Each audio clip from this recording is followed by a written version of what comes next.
Olá, a paz do Senhor, que bênção! Terceiro trimestre e vamos aprender bastante durante esse trimestre sobre a Igreja de Jesus Cristo. Para você que está aqui pela primeira vez, sejam todos muito bem-vindos. Sou Jane Martins de Souza, professora por mais de 30 anos. Sou grata a Deus por tudo que Ele tem feito em minha vida. E você que está aqui comigo semanalmente, meu muito obrigada pelo carinho. Seja bem-vindo também aqui no meu canal. Fiquem comigo durante esse trimestre, não me deixem aqui sozinha e vamos aprender bastante. Comenta aqui como foi o encerramento do seu trimestre, se foi uma bênção, se houve edificação e crescimento espiritual da sua classe. E também comenta aqui de que cidade você está falando, para eu saber até onde o meu canal está chegando. E algumas cidades eu vou citar aqui ao longo do trimestre, onde você está e a igreja que você congrega. Vou citar somente as cidades e a igreja, e meu muito obrigada pelo carinho. O Espírito Santo tem nos abençoado, por isso chegamos até aqui. Então, hoje, já no trimestre novo, nosso terceiro trimestre de 2025, nós vamos falar sobre doutrina, comunhão e fé, que é a base para o crescimento da igreja em meio às perseguições. O nosso comentarista é o pastor José Gonçalves, um grande comentarista, por sinal, das nossas EBDs.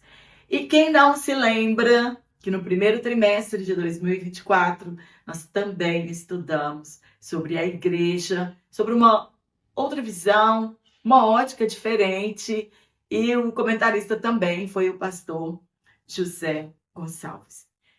Só que nesse trimestre agora ele vai trazer com um novo olhar para a igreja e abordaremos temas que não foram estudados no trimestre de 2024.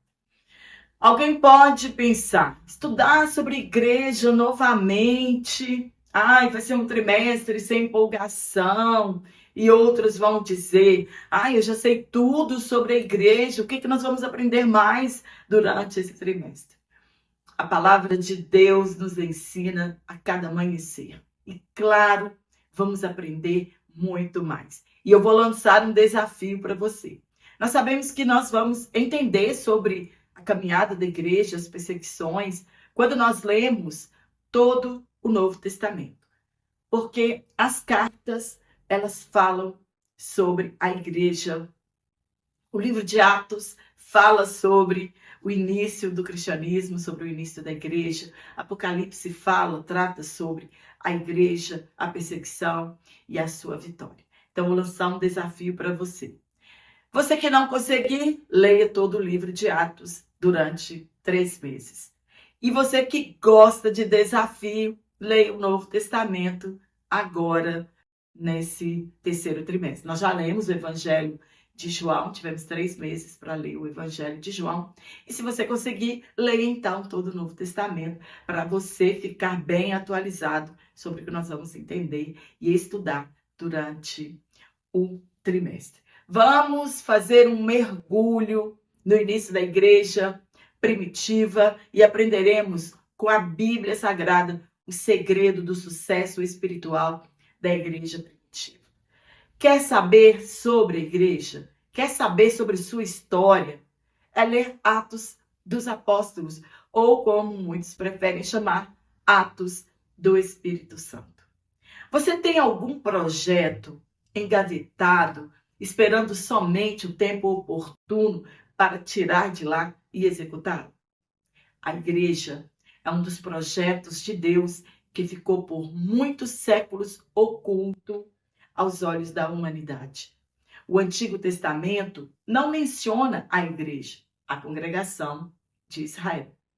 Os escritos dos evangelhos não falam sobre a igreja, apesar que encontramos alguns textos que falam sobre a igreja, mas eles não têm a intenção de falar sobre o início da igreja. Paulo escreveu que Jesus Cristo era um mistério oculto em Deus. e a igreja um mistério oculto em Jesus Cristo. Ninguém jamais imaginou que o Messias enviado uniria judeus e gentios e formaria um novo povo, a igreja, por intermédio da sua morte na cruz. A doutrina da igreja é uma área da teologia desprezada por muitas pessoas e acreditam ser desnecessário estudá-la ou gastar 3 meses para falar de um assunto que para muitos já foi esgotado. A igreja foi criada e projetada por Deus. É o local em que há alimento espiritual. E por intermédio dela, o evangelho é proclamado. A igreja no Novo Testamento, primeiramente, não conceitua igreja como uma instituição. Apesar que ela nasceu organizada. E sim, as pessoas reconciliadas com Deus por intermédio da cruz de Cristo e que permanecemos nele por intermédio do corpo. Em Atos, escrito pelo evangelista Lucas, o médico amado, em sua segunda obra literária, né? Atos é a sua segunda obra literária, encontramos um relato cuidadoso dos fatos do início do cristianismo. Que privilégio de Lucas ser escolhido por Deus para escrever como historiador a história do início da igreja. Deixou tudo para trás. Talvez no início houvesse um interesse diferente. Talvez quisesse mesmo aprofundar na vida de Jesus para mostrar a Teófilo e outros gregos a trajetória de Jesus desde João Batista. Foi médico em navios, em prisões e por onde a igreja se movimentou até 62 depois de Cristo. Ele viu de perto. Claro, usou fontes de pesquisa, inclusive o Evangelho segundo escreveu Marcos. Lucas deixou claro que a missão de Jesus foi cumprida. A descida do Espírito Santo resultou no nascimento da igreja e os apóstolos, com todos seus esforços diante das adversidades, das perseguições, difundiram o evangelho ao mundo antigo. Jesus entregou a eles os ensinamentos que, por sua vez, transmitiram a homens fiéis que continuaram até o ano 300 depois de Cristo, quando começou o declínio espiritual da igreja. Perderam o propósito inicial e se institucionalizaram, engessaram a adoração e deram autoridade maior aos líderes do que ao Espírito Santo. O que fortaleceu a igreja primitiva foi a doutrina, o ensinamento que receberam de Jesus durante 3 anos e meio. A comunhão que tiveram era tudo em comum entre eles. Não havia necessidade.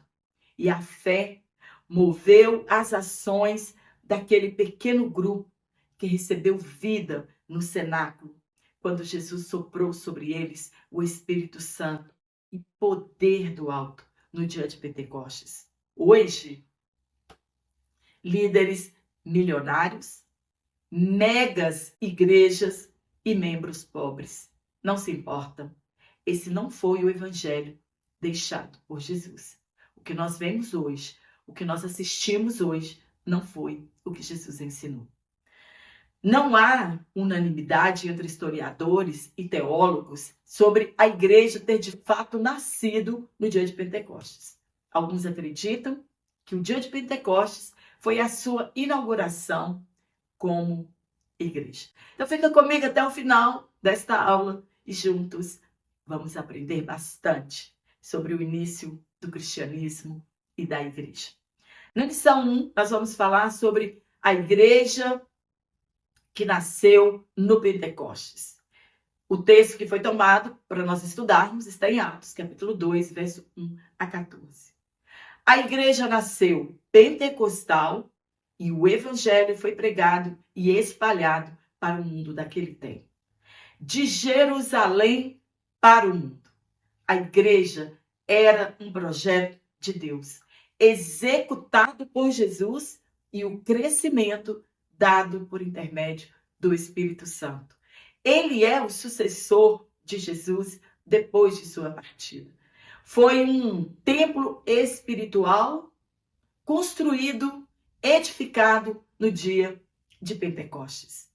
A data foi meticulosamente escolhida 10 dias depois da ascensão de Jesus.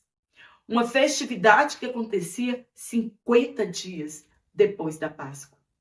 Jesus havia sido crucificado na última Páscoa, que antecedeu a festa das primícias. Jesus mandou que os discípulos permanecessem ali, em Jerusalém, até que do alto fossem revestidos de poder. Quando Jesus afirmou que enviaria outro Consolador, ninguém imaginou que a sua vinda seria tão gloriosa e impactante. Eles não sabiam como seriam testemunhas de Jesus em toda a Judéia e nos confins da terra. Apenas creram que os planos de Jesus são perfeitos. O assunto da ressurreição de Jesus ainda estava quente e vivo na memória das pessoas. Era o cumprimento de uma promessa, na verdade, parte do cumprimento da profecia de Joel. Marcava o início de uma nova era para o povo de Deus. Capacitação e encorajamento para evangelizar e o exercício para a verdadeira adoração. A festa das primícias fazia parte do ciclo das festas bíblicas estabelecidas por Deus para o povo de Israel. Ela era celebrada logo após o sábado da Páscoa, durante a colheita da cevada. O propósito espiritual da festividade era reconhecimento de que Deus é a fonte de toda provisão, ação de graças pela colheita, e também era um ato profético, oferecer os primeiros frutos, confiando que toda a colheita futura viria com bênçãos. Jesus é a primícia da ressurreição. Ele ressuscitou no dia desta festividade. A Bíblia diz que Jesus ressuscitou no dia da festa das primícias, ou seja, Jesus é o primeiro fruto de uma nova colheita. Todos os que, como ele, ressuscitarão para a vida eterna. Jesus é o pão sem pecado. Ele foi sepultado no início da festa dos pães asmos ou ázimos. Seu corpo sem pecado, como pão sem fermento. Descansou no túmulo e depois ele disse de si que ele é o pão da vida. Jesus cumpriu todas as profecias e todas as festividades tinham um propósito espiritual. E não foi diferente com o derramamento do Espírito Santo.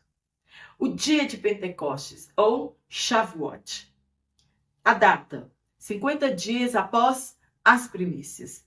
O que celebrava? A colheita do trigo e o recebimento da Torá no Sinai. O cumprimento em Atos 2. O Espírito Santo foi derramado sobre os discípulos. A igreja nasceu e começou a grande colheita de almas. Era o selo da nova aliança. Antes, Deus deu a lei, agora ele dá o Espírito que escreve a lei nos corações.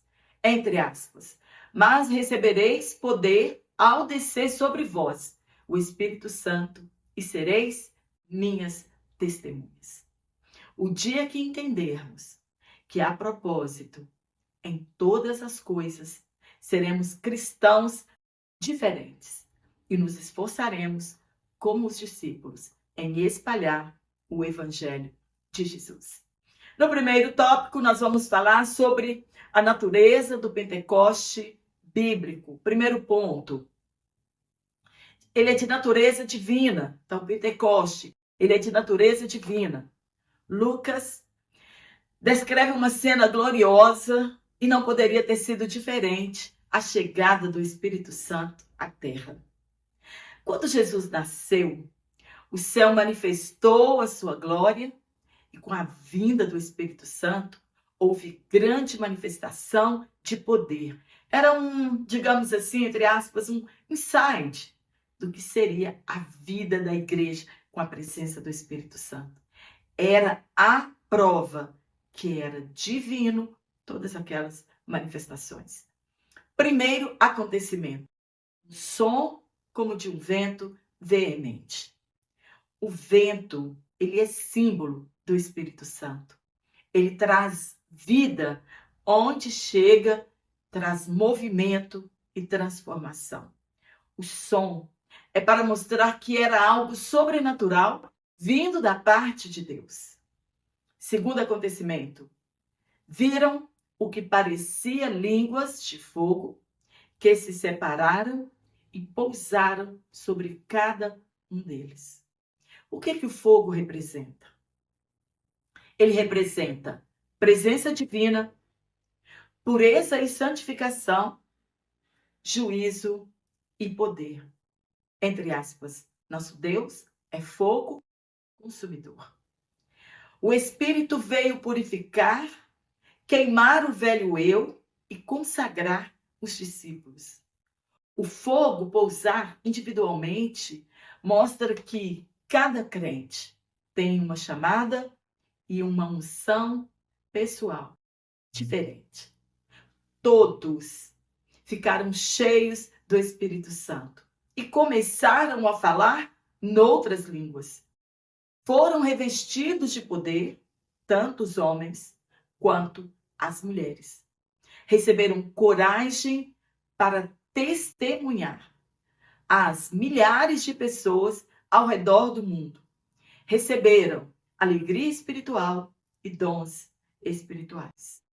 Eles falaram em idiomas que nunca haviam aprendido e foram compreendidos por pessoas de outras nações. Qual foi o propósito imediato da descida do Espírito Santo? Testemunho evangelístico. Multidões ouviram as maravilhas de Deus em sua própria língua e ficaram maravilhadas.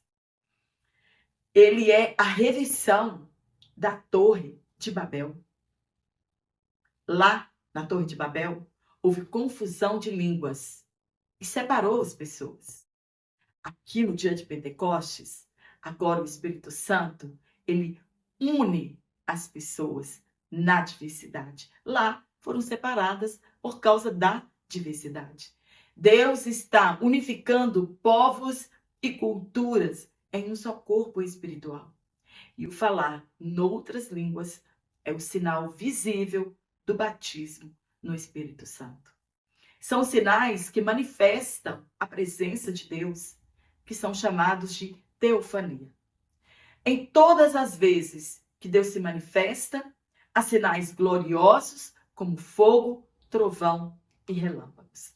No ponto 2, um evento paralelo ao Sinai. Grandes manifestações, grandes revelações. Assim foi com uma das maiores manifestações visível de Deus ao povo de Israel. É o que conhecemos como teofania, ou revelação da divindade, ou manifestação de Deus. Deus mandou que o povo se consagrasse e comparecesse diante dele no terceiro dia, sem mesmo se chegarem à mulher. Aos discípulos era necessário permanecer em Jerusalém, a cidade da adoração, e esperar o sinal do céu.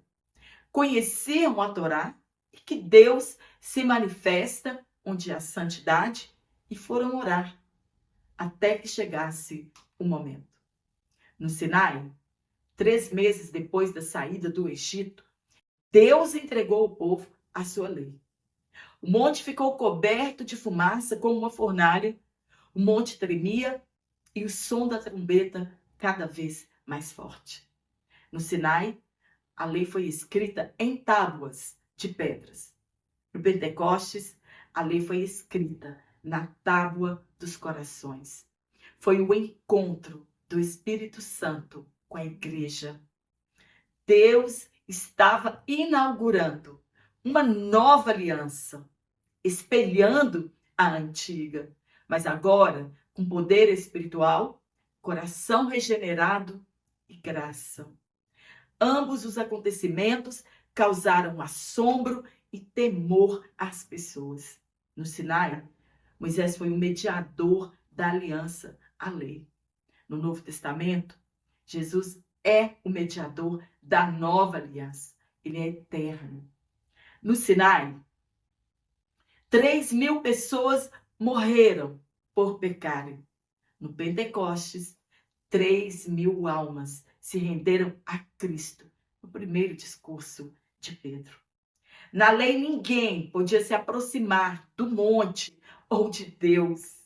No Pentecostes, ele desceu para fazer morada em nós. No ponto 3, centrada em Cristo e nos tempos finais. Precisamos dissipar as dúvidas que as pessoas têm acerca do Pentecostes. Não tem Pentecostes sem cruz, sem a pessoa de Jesus Cristo. A descida do Espírito Santo está diretamente ligada ao sacrifício de Jesus na cruz e sua vitória sobre a morte. Pedro deixou bem claro aos ouvintes que aquele evento estava diretamente relacionado à morte de Cristo, sua ressurreição e ascensão. Nada teria acontecido se Jesus não tivesse voltado aos céus. Pedro discursou dizendo que Jesus foi aprovado entre eles por Deus. Fez milagres e eles, com a ajuda de homens perversos, mataram a Jesus. Entretanto, a morte não pôde retê-lo e ele rompeu os laços da morte. Pedro anunciou que era parte do cumprimento da profecia o derramar do Espírito. No segundo tópico, o propósito do Pentecostes bíblico. Lembrando que eu vou deixar aqui na descrição da minha videoaula o link do meu WhatsApp. Você fala diretamente comigo. E você pode ser assinante trimestral somente no meu WhatsApp. Você pode também receber o PDF único. E também o link da Hotmart, onde você compra lá diretamente esse PDF, do jeito que eu leciono aqui, sem nenhuma burocracia.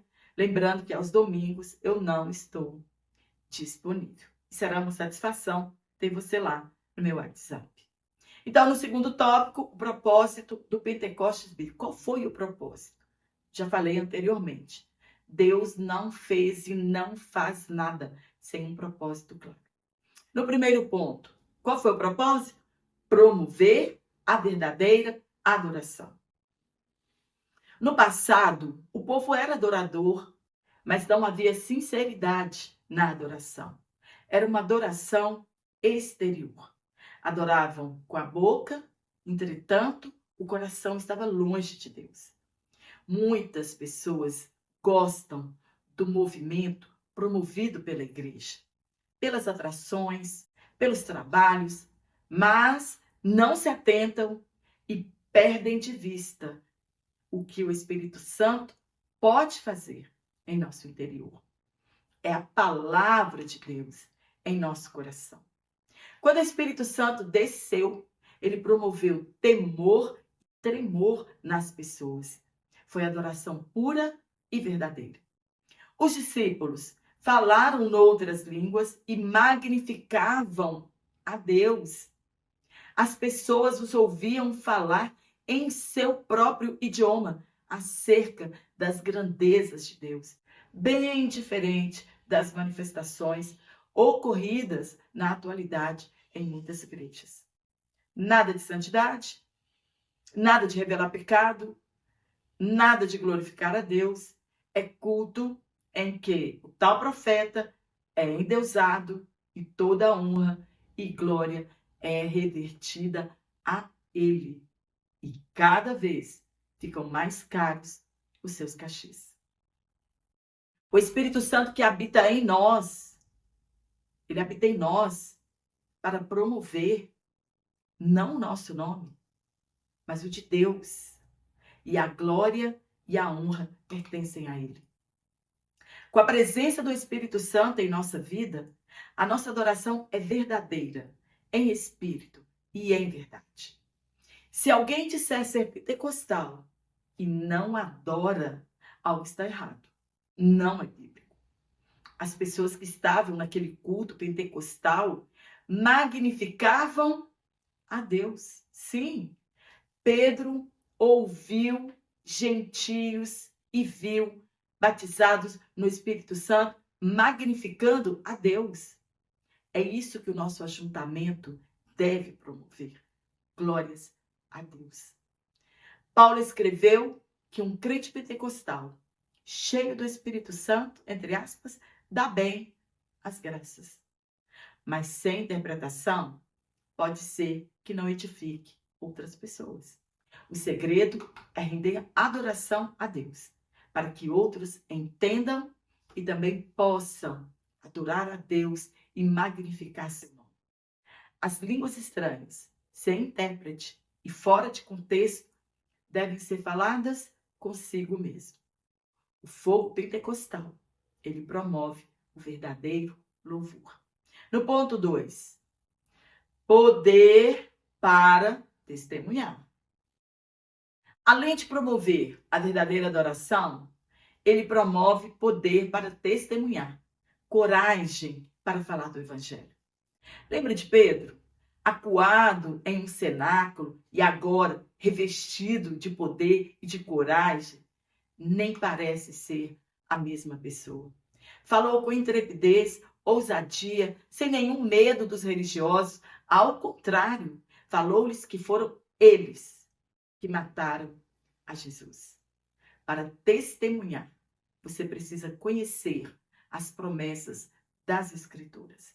E ele disse que o ocorrido foi profetizado por Joel acerca do derramamento e de sinais maravilhosos que antecederiam o dia grande e terrível do Senhor.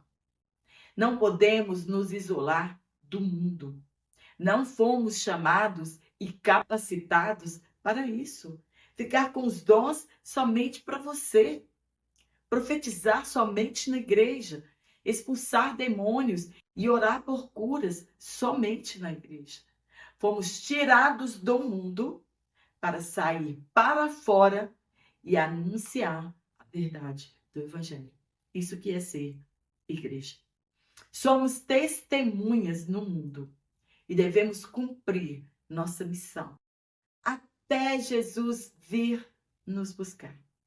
Para evangelizar é necessário poder do alto, capacitação e revestimento. Temos de ter poder para testemunhar com ousadia e coragem para enfrentar as perseguições. Não foi revestido ainda? Fique em Jerusalém. No último tópico, no terceiro tópico, nós vamos falar sobre características do Pentecoste bíblico. Quais são as características? No primeiro ponto, uma experiência específica. O acontecimento no dia de Pentecoste é conhecido como batismo no ou com o Espírito Santo. Todas aquelas pessoas vinham de um contexto de vida com Jesus. Eram seguidores e discípulos de Jesus. Pessoas que ajudavam o ministério de Jesus financeiramente. Pessoas chamadas do judaísmo para serem o povo de Deus. Já haviam sido transformados pelo poder da palavra de Deus. Foram lavados pela palavra de Deus. No lava-pés, Jesus afirmou que eles já estavam limpos. Isso quer dizer regenerados. Já eram pessoas salvas. O batismo no Espírito Santo é para os salvos, regenerados, transformados. Jesus mandou que esperassem em Jerusalém para que tivessem a experiência do batismo. É uma experiência diferente da salvação. Devemos entender que ser batizado no Espírito Santo não é garantia de salvação. Receber os dons não é garantia de salvação. A obra da regeneração que o Espírito Santo opera em nós é a garantia da nossa salvação. A obra salvífica de Jesus na cruz proveu a bênção pentecostal. Batismo no Espírito Santo é uma bênção decorrente da obra de salvação e não o contrário. No ponto 2, uma experiência definida e contínua. Não foi só para a igreja primitiva. Receberam o Espírito Santo, foram cheios e começaram a falar outras línguas. Mas línguas de todas as nações que estavam presentes naquela festividade. A Escritura afirma que a evidência inicial do batismo no Espírito Santo é falar noutras línguas. Como saberemos se alguém foi batizado se ele não falar línguas estranhas ou noutras línguas? Lá as pessoas zombaram, dizendo que eles estavam bêbados. E Pedro se defendeu dizendo que ainda não era 9 horas da manhã e como eles estariam bêbados. Não foi o amor, não foi a alegria que convenceu a audiência de que eles foram batizados no Espírito Santo, e sim o falar noutras línguas e no idioma das nações presentes naquele lugar. Não foi uma experiência somente para a igreja primitiva, ela é uma experiência contínua. Basta você crer e buscar com fervor. Jesus não mudou. Ele continua batizando pessoas ao redor do mundo com o Espírito Santo. Não fique de fora dessa experiência divina e maravilhosa. Se você já foi batizado e não fala mais em línguas, busque o renovo e poder para evangelizar.